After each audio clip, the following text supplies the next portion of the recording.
Bismillah. Assalamu alaikum wa rahmatullahi wa barakatuh. Wa alaikum MashaAllah. assalam wa rahmatullahi wa barakatuh. I have a brother with me here today that really does not need any introduction in the 209.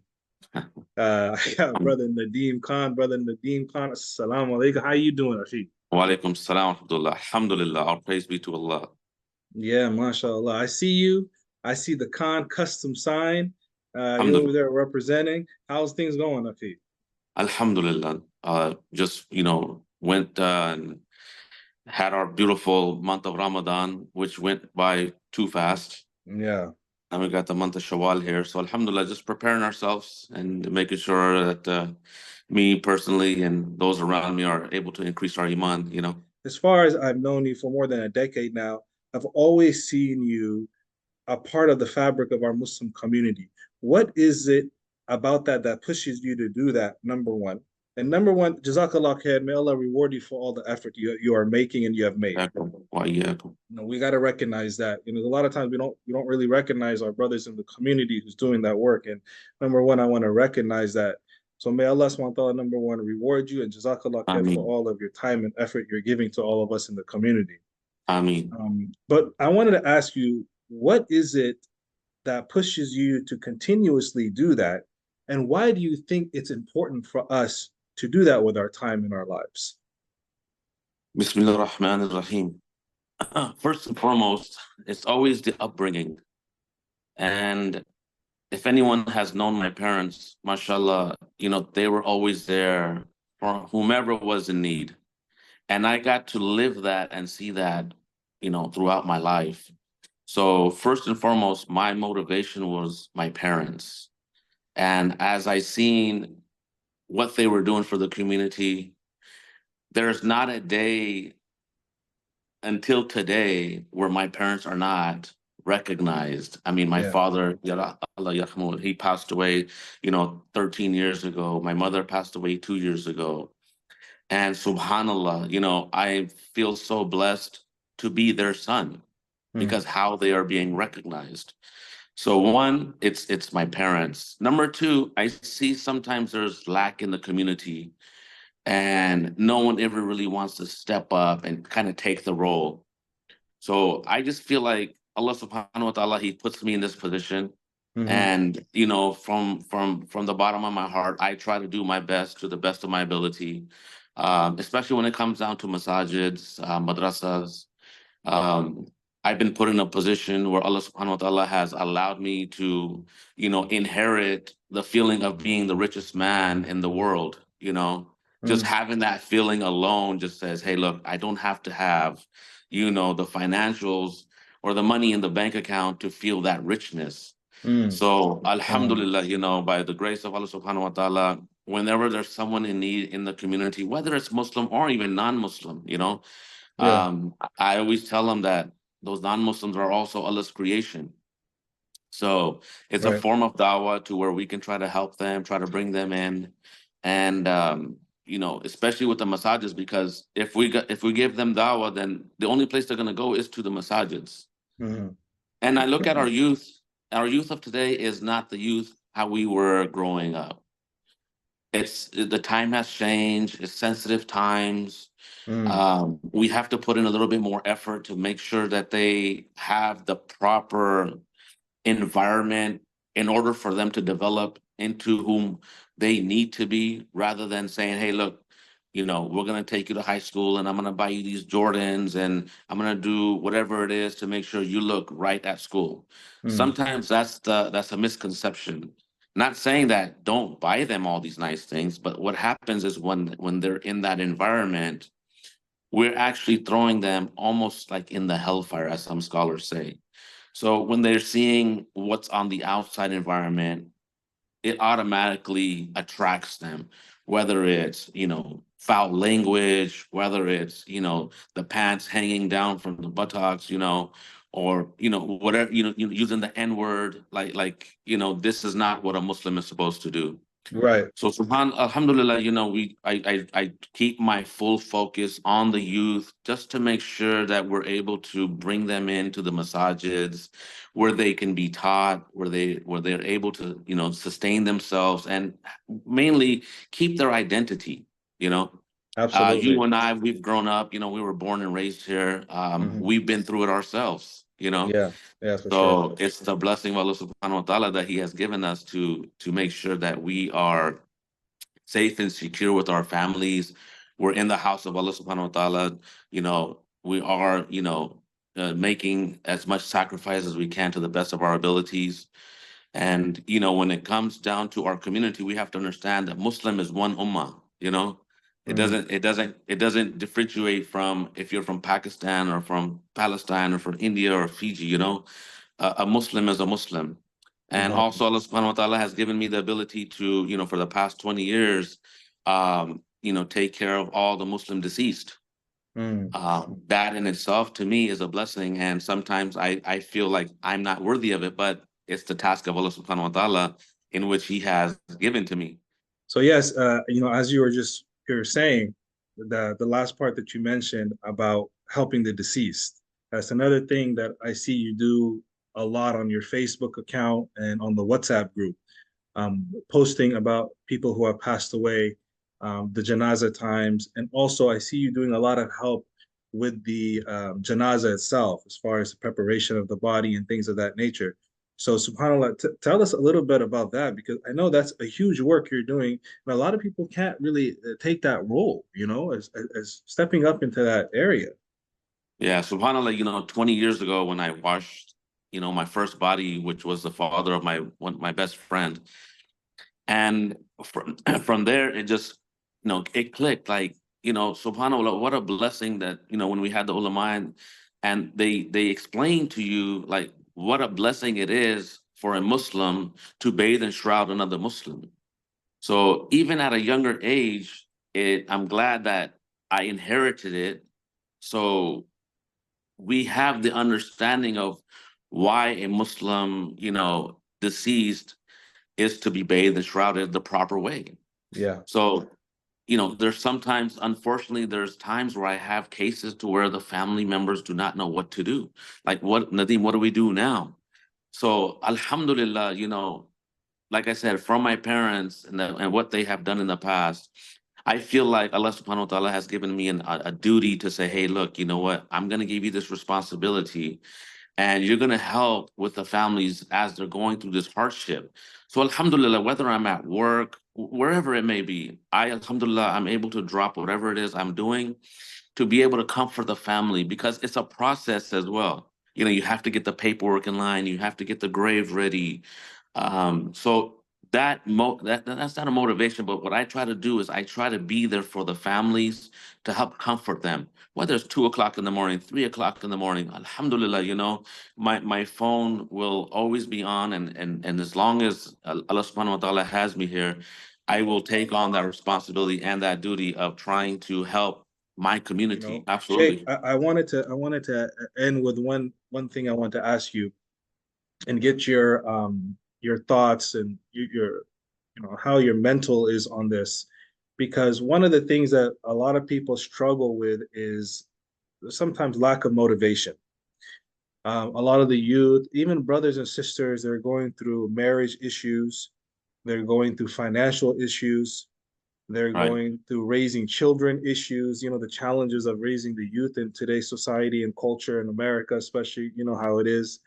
And sometimes struggles in life gets to people, to all of us.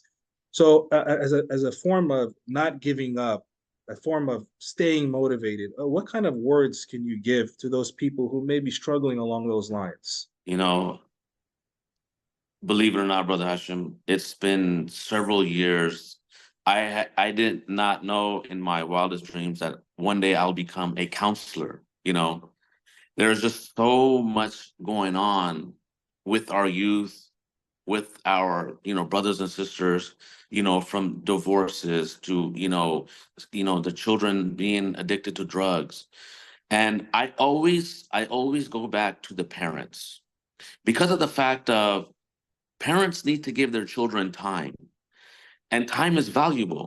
And if Right. we don't give them the time, what happens is when something unordinary happens and we're freaking out, we have to ask ourselves, like, why did that happen? I'm sure there's a lot of good parents out there, and sometimes things do occur just because of the wrong crowd or whatever it may be, or just the child's age. But for the most part of it, you know, we have to inherit this time into our children in order for us for them to have a successful life in this life and in the hereafter.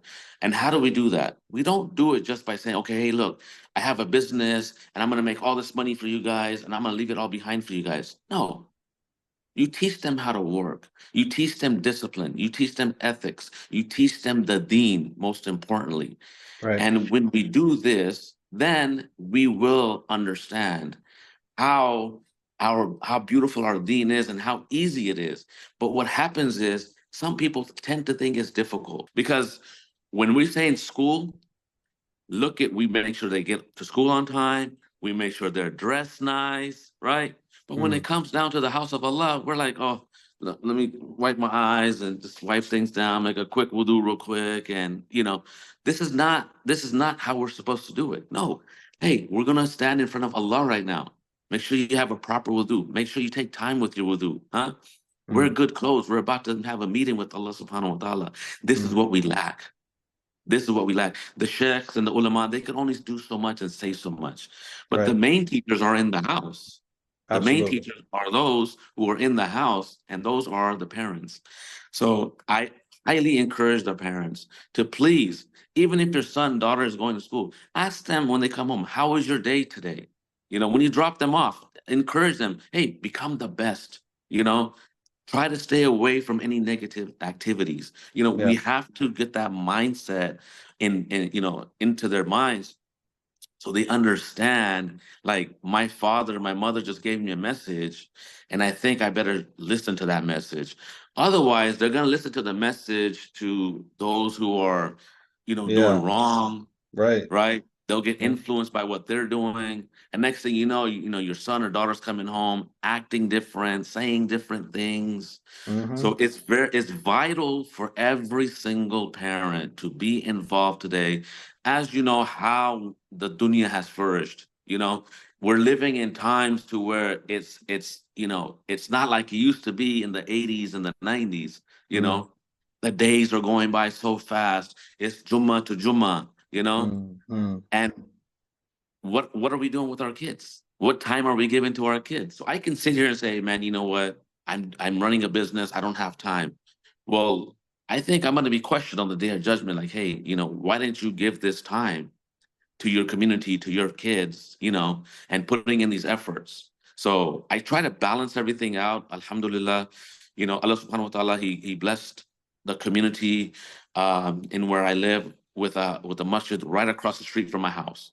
Mm. I don't have to get my vehicle. Alhamdulillah, I get to walk to the Alhamdulillah. masjid Alhamdulillah. and pray five, daily prayers with Jamaat. Mm. My kids, my children are able to do so. My kids wanted to do itikaf on Friday. They called me on Friday night and say, Abba, are we going to stay at the masjid tonight? Because during Ramadan, Alhamdulillah, I was on itikaf and, my two younger children were able to spend the weekend there with me. MashaAllah. So alhamdulillah, it's just these small little acts that we have to do to encourage them and to make them understand. And it's just not spending a night. It's explaining to them, like, why are we spending a night? Or taking Surah Fatiha and explaining to them, like, hey, what is the translation of Fatiha? Because you read it in every salah. So it's vital for you to understand what you're actually reciting. And if we Absolutely. don't put that effort in, and if we don't tell them, and there's like 95% of us, that are non-Arab, you know, we don't know because Mm. Arabic is not our native language. So Sure. therefore, we have to put in the efforts to make sure we understand the Quran, what Allah subhanahu wa ta'ala is conveying to us, How are we supposed to live according to the Quran and Sunnah? And then if we do those, then Allah subhanahu wa ta'ala, not only will He make things easy for you, He'll start making things easy for you and your children. Inshallah. You know? Inshallah, Ameen. Sheikh Nadeem, Jazakallah khair, Habibi, always for your time. Really appreciate it. Inshallah, we covered some nice things and we're able to hear from you and what motivates you and just your da'wah to the community. Inshallah, I hope we can sit down and continue some of these discussions again. Inshallah. Inshallah. I would like to end with this is we have to form a unity in order for us to be a ummah. And you do a wonderful job by hosting these annual events. Um, but I think we need to scale it up and really let the massages know. As we know, this past Eid, there was 40,000 people at the Cal Expo. This I past heard, Eid, I've heard. there was 40,000 people in one Jamaat. So Alhamdulillah, these are the types of environment settings that we need to create. And how do we create them? We have to get the local leaders involved. We have to make sure that they don't think negative, just think positive. And in order for us to get our youth engaged and involved in other activities, for example, there's CIC, they have basketball, Medina Center has basketball. And at our center, Alhamdulillah, at Ikra Center, we have, mashallah, we have 30 female students. And my goal is always to now focus on how we can do things for our sisters because we're always doing things for the brothers. Hey, Right. let's basketball, camping, football, or whatever it may be. But we always leave our daughters and our mothers and our sisters out. And I feel it's just unjust. Even if we're only able to plan things for them, help them out, and let them have their own day. I Hmm. think that'll be vital for our community. And I just want to touch a little bit on that as well. As our future generations are coming, we have to understand, we have to put the efforts in now because if we don't do it now, we don't know if we're going to be here today, tomorrow, the next second.